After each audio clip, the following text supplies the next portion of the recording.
வந்த மாணவ செல்வங்களுக்கு எஸ்எம்சி மெட் சார்பாக வணக்கத்தை தெரிவித்துக் கொண்டு இன்றைய தினம் தரம் 10 மாணவர்களுக்கு தொடர்பான வினா ஒன்றுக்கு விதம் இலகுவாக விடையளிக்கலாம் என்பதனை இன்றைய தினம் இந்த வீடியோ மூலமாக கற்றுக்கொள்வோம். வினாவை அவதானியுங்கள். 30 பேர் கொண்ட வகுப்பொன்றில் கணித பாடத்தை விரும்புவோர் 20 பேரும் விஞ்ஞான பாடத்தை விரும்புவோர் 15 பேரும் இவ்விரு பாடங்களையும் விரும்பாதோர் 3 பேரும் ஆவர். முதலாவது வினா, இத்தரவுகளை வெண்ணுருவில் குறித்து காட்டுக. இரண்டாவது வினா, 2 பாடங்களையும் விரும்புவோர் எத்தனை பேர்? மூன்றாவது வினா, கணித பாடத்தை மட்டும் விரும்புவோர் எத்தனை பேர்? நான்காவது வினா, விஞ்ஞான பாடத்தை விரும்பாதோர் எத்தனை பேர்? ஐந்தாவது வினா, இவர்களுள் ஒருவரை எழுமாறாக தெரிவு செய்தால் அவர் ஒரு பாடத்தை மட்டும் விரும்பும் ஒருவராக இருப்பதற்கான நிகழ்வை காண்க. தரம்பத்துல 2 இடைவெட்டும் தொடைகள் தொடர்பான வினாக்கள்லாம் தொடையில வரும் எங்களுக்கு. அது தொடர்பான ஒரு வினாவுக்கு இவ்வாறு விடையளிக்கலாம்னு சொல்லி பார்ப்போம் இல்லையா. இந்த வீடியோவை ஸ்கிப் பண்ணாம முழுமையா பாருங்க. முழுமையா பார்க்கிற சந்தர்ப்பத்துலதான் நாங்கள் இதனை தெளிவா விளங்கிக் கொள்ளக்கூடிய மாதிரி இருக்கும். அவ்வாறே 10 புள்ளிகளை பெறக்கூடிய மாதிரி இருக்கும். வெளியில ஸ்கிப் பண்ணி போட்டு போகாமல் விரைவாக 10 புள்ளிகளை எவ்வாறு பெறலாம்னு சொல்லி நாங்கள் இந்த வீடியோட கற்றுக்கொள்ளக்கூடியதா இருக்கும். அப்ப நாங்க என்ன செய்ய போறோம் வேண்டாம், நம்ம 2 இடைவற்ற மாதிரி தொடையக்கு இப்ப 2 வட்டங்களுக்கு இருவோம். செவ்வ வடிவமா காண்டி போட்டு முதலாவது வட்டம் 2 இடைவற்ற மாதிரி வட்டத்திற்கு இருவோம். முதலாவது வட்டம் என்ன, 2 பாடங்களை தொடர்புபடுத்தி சொல்லப்பட்டிருக்கு. கணித பாடம், விஞ்ஞான பாடம். முதலாவது வட்டத்தை நாங்க என்ன செய்ய போறோம், கணிதம் கொண்டு குறிப்போம். 2வது வட்டத்தை விஞ்ஞானம் கொண்டு குறிப்போம். அடுத்தது 30 பேர் கொண்ட வகுப்பொன்றில் என்று சொல்லப்பட்டிருக்க அகிலத்தொடையில 30 குறிப்போம். நீ கணிதம் என்ற அந்த வட்டம் குறிக்கப்பட்ட அந்த பரிதியில என்ன செய்ய போறோம் என்றால் கணிதத்து பாடத்தை விரும்புகிறார்கள் 20 பேருன்றத அந்த பரிதியில குறிப்போம். அந்த கணிதத்துக்குரிய வட்டத்தின் அந்த பரிதியில குறிப்போம். 2வது விஞ்ஞான பாடத்தை விரும்புவோர் 15 பேர் என்று சொல்லப்பட்டிருக்கு. அப்ப விஞ்ஞானம் என்ற வட்டம் ஒன்று கூறி இருக்கு. நம்ம அந்த வட்டத்தின பரிதியில 15 குறிப்போம். 2 பாடங்களை விரும்பாதோர் 3 என்று சொல்லப்பட்டிருக்கு. அதை நாங்கள் இந்த சிவகோவில குறிப்போம். இனி என்ன செய்ய போறோம்னா 2 பாடங்களை விரும்புறாக்கள் எண்ணிக்கை தெரியாத அந்த பிரதேசத்துல எக்ஸ குறிப்போம். இனி இந்த கணிதம் மட்டும் என்ற பிரதேசத்துல மொத்தம் 20. அதுல 2 பிரதேசம் இருக்கு. எக்ஸ் என்று குறிக்கப்பட்ட பிரதேசம். அடுத்து இந்த வறுமையா இருக்கிற பிரதேசத்தில் என்ன செய்ய போறோம்னா மொத்தம் 20. இந்த 20 வந்து 2 பிரதேசத்துக்குரியதா இருக்க போது. அப்ப 20ல இருந்து எக்ஸ கழிச்சோம்னு சொன்னா கணிதம் மட்டும் என்ற பிரதேசம் பெறப்போகுது. அப்ப அதுக்குள்ள நாங்க என்ன செய்ய போறோம்னா 20 x குறிப்போம். அதேபோல விஞ்ஞான பாடத்தை மட்டும் விரும்புறாக்கள் எண்ணிக்கை காணணும்னு சொன்னால் மொத்தம் 15ல இருந்து என்ன செய்ய போறோம்னா அந்த இடைவெட்டு பகுதி எக்ஸ கழிச்சுக்கிட்டோம்னா விஞ்ஞான பாடத்தை மட்டும் விரும்புறாக்கள் எண்ணிக்கை வரப்போம். இனி இந்த 3 பிரதேசத்தையும் கூட்டணும். கூட்டினா அவ்வளவு வரப்போகுதுண்டா பிள்ளையர். இந்த 2 பாடங்களையும் விரும்பாதாக்கள் 3 பேர் என்று வெளியில இருக்கு. அவை மொத்தம் 30ல இருந்து 3 கழிச்சோம்னா 27. அவை x 20 x 15 x சமன் கூட இருக்க போகின்றால் 27ஆக இருக்கும். நாங்கள் அதை காட்டுறோம். இனி என்ன செய்ய போறோம் என்றால் இந்த எக்ஸோட x கூட்டினீங்கன்னா கழிவிட போது 20ஓட 15 கூட்டினீங்க 35. அது இன்னொரு மறை x இருக்கு. 35 x சமன் கூட இருக்க போது 27ஆக இருக்கு.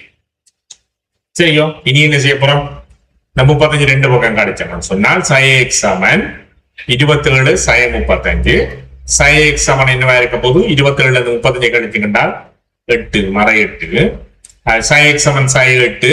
அப்ப 2 பக்கம் என்ன செய்ய போறீங்க, அந்த மறைக்குரிய நீக்க போறீங்க. இப்ப மறை 1ஆல 2 பக்கம் பெருக்கினீங்கன்னு சொன்னால் x சமன் 8ஆக இருக்கு.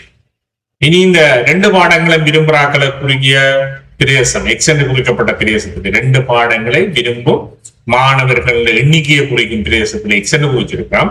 அந்த எக்ஸ் இடத்துல 8 குறிப்போம். சரியா, இனி என்ன செய்ய போறோம், இந்த 20 x என்ற பிரதேசத்துக்குரிய பெருமானத்தை காணும். 20ல இருந்து 8 கழிச்சோம்னா 12. அடுத்த பாருங்க பிள்ளைகள், இந்த 15 x என்ற பிரதேசத்துக்குரிய பெருமானத்தை காணுவோம். 15ல இருந்து 8 கழிச்சிங்கன்னு சொன்னால் 7. இனி முதலாவது வினாவுக்கு வருவோம். இத்தரவுகளை வெண்ணுறவுகளை குறித்து காட்ட சொல்லியிருக்கோம். அதை முழுமையா குறிச்சு காட்டிட்டோம். இடைவெட்ட பிரதேசத்தின பெருமானத்தையும் கண்டுட்டோம். 2வது வினா, 2 பாடங்களை விரும்புவோர் எத்தனை பேர்? அதுதான் நாங்கள் கண்டிருக்கிறவன x 8 கண்டிருக்கிறோம். ஆகவே இரண்டு பாடங்களையும் விரும்புவோர், அதாவது கணித பாடத்தையும் விஞ்ஞான பாடத்தையும் விரும்புவோர் எத்தனை பேரா இருக்க போயிடும் என்றால் 8 பேராக இருப்பினும். சரிதானே? மூன்றாவது வினா, கணித பாடத்தை மட்டும் விரும்புவோர் எத்தனை பேர்? கணித பாடத்தை மட்டும் விரும்புவோர் பிரதேசம் பாருங்க 20 செக்ஷன் காட்டியிருக்கிறோம். அதுல எண்ணிக்கை 12.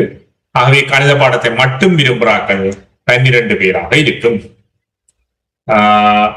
நான்காவது வினா, விஞ்ஞான பாடத்தை விரும்பாதோர் எத்தனை பேர்? விஞ்ஞான பாடத்தை குறிக்கிற அந்த வட்டம் தவிர்ந்த ஏனைய பிரதேசங்கள்ல இருக்கிற எண்ணிக்கையை கூட்டுவாங்க. பாருங்க, கணிதம் மட்டும் கற்கிறாக்களா இருப்பினும் அல்லது இந்த 2 பாடத்தையும் விரும்பாதாக்களா இருப்பினும். விஞ்ஞான பாடத்தை விரும்பாதாக்களா இருக்க போயிருந்தால் 12ஓட 3 கூட்ட முடியும். கணித பாடம் மட்டும் கற்கிறாக்களை விரும்புறாக்களா இருக்கலாம், அல்லது 2 பாடத்தையும் விரும்பாதாக்களாகவும் இருக்கலாம். 12ஓட 3 கூட்டினோம்னா 15 பேர். அதாவது விஞ்ஞான பாடத்தை விரும்பாதோர் 15 பேராக இருக்கு. சரிதானே? ஐந்தாவது வினா நிகழ்ந்த வினாவா தந்திருக்கணும். இவர்களுள் ஒருவரை எழுமாறாக தெரிவு செய்தால் அவர் ஒரு பாடத்தை மட்டும் விரும்பும் ஒருவராக இருப்பதற்கான நிகழ்வு. அப்ப இருவர்கள் ஒருவரை எழுமாறாக தெரிவு செய்தால் ஒரு பாடத்தை மட்டும் விரும்புவராக இருப்பதற்கான நிகழ்வு என்றால் கணிதம் மட்டும் விரும்புகிறார்களா இருக்கலாம், அல்ல விஞ்ஞான பாடத்தை மட்டும் விரும்புகிறார்களா இருக்கலாம். வகுப்பில் உள்ள மொத்த எண்ணிக்கை 30. 30 என்ன வேற பொதுவில் கணிதம் மட்டும் விரும்புகிறார்கள் 12 பேர், விஞ்ஞானம் மட்டும் விரும்புகிறார்கள் 7. ஆகவே ஒரு பாடம் மட்டும் என்றால் 12ஓட 19, மொத்தம் 30. 30இல் 19. சரிதானே? அப்ப இவ்வாறு விடையளிக்கிற சந்தர்ப்பத்துல இவற்றுக்கான புள்ளிகள் எவ்வாறு வழங்கப்படும் சொல்லி அதையும் பார்ப்போம். இந்த வெண்ணுருவில உரிய தரவுகளை சரியா குறிச்சிருந்தீங்கன்னா 2 புள்ளி. அதே போல இந்த இடைவெற்ற பிரதேசத்தில பெருமானத்தை கண்டு அதே கேள்விதான் எங்களுக்கு 2வது வினாவா இருக்கிறபடியா அந்த 8 பெருமானம் கண்டோம்னா அதுக்கு 2 புள்ளி. ஆகவே இந்த 2வது வினாவாக 2 பாடங்களையும் விரும்புவோர் எத்தனை பேர் என்று கேட்டபடியா அந்த இடத்துல 2 புள்ளி எங்களுக்கு வழங்கப்படும். 3வது வினா, கணித பாடத்தை மட்டும் விரும்புவோர் எத்தனை பேர் என்று கேட்டிருக்கு. எத்தனை பேர் புள்ளிகள்? 12 பேர். ஆகவே 12 குறிச்சோம்னா அதுக்கு 2 புள்ளிகள் பேர்.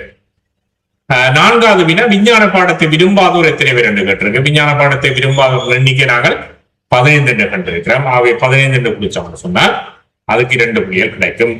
அதே போல இவர்கள் ஒருவரை எழுமாறாக தெரிவு செய்தால் அவர் ஒரு பாடத்தை மட்டும் விரும்பும் ஒருவராக இருப்பதற்கான நிகழ்வு அது கேட்டிருக்கு. அதற்கு நாங்கள் 30இல் 19 வந்திருக்கிறோம். அவ்வாறு 30இல் 19 என்று விடியளிக்கிற சந்தர்ப்பத்தில் அதுக்கு 2 புள்ளிகள் கிடைக்கும். இவ்வாறு புள்ளிகள் முழுமையாக இந்த வினாக்கு விடியளிக்கிற சந்தர்ப்பத்துல நாங்களுக்கு 10 புள்ளிகள் கிடைக்கக்கூடியதா இருக்கு. நாங்கள் பாருங்க, ஒரு வினாவுக்கு 18 நிமிஷத்துல நாங்கள் விடியளிக்கணும். இப்ப 18 நிமிஷத்துல விடியளிக்கிறோம்னு சொன்னா செகண்ட் பார்ட்ல வந்திருந்தால் அப்ப நாங்கள் இதை பாருங்க, குறிப்பிட்ட 18 நிமிஷம்னா 12 நிமிஷத்துக்குள்ளேயே விடியளிக்கக்கூடிய மாதிரி இருக்கு. இவ்வாறு பயிற்சி செய்வதன் ஊடாக இவரிடம் பயிற்சியில சிறந்த பெறுவர்களை பெற்றுக்கொள்ளக்கூடிய இருக்கும். எனவே நீங்கள் பயன்பெறுவது மட்டுமின்றி உங்களது நண்பர்களும் பயன்பெறுவதற்கு உதவுங்கள். அதிகம் பகைப்பதன் ஊடாக நமது மாவட்டத்தின் கணித பாட பெறுவரை உயர்த்துவதற்கு ஒரு உதவியாக அமையும் என நாங்கள் நம்புகின்றோம். எனவே அன்பார்ந்த மாணவர்கள், புதிதாக இணையும் மாணவ செல்வங்கள் சப்ஸ்கிரைப் செய்து லைக் செய்வதன் ஊடாக ஏனையவர்களுக்கும் பகிர்ந்து உதவி செய்வீர்கள் என்ற நம்பிக்கையுடன் மற்றும் ஒரு வீடியோவில் சந்திக்கும் வரை உங்களிடம் இந்த வணக்கம் விடைபெற்று செல்லும் உங்கள் ஆசிரியர் கே. செல்வா. நன்றி, வணக்கம்.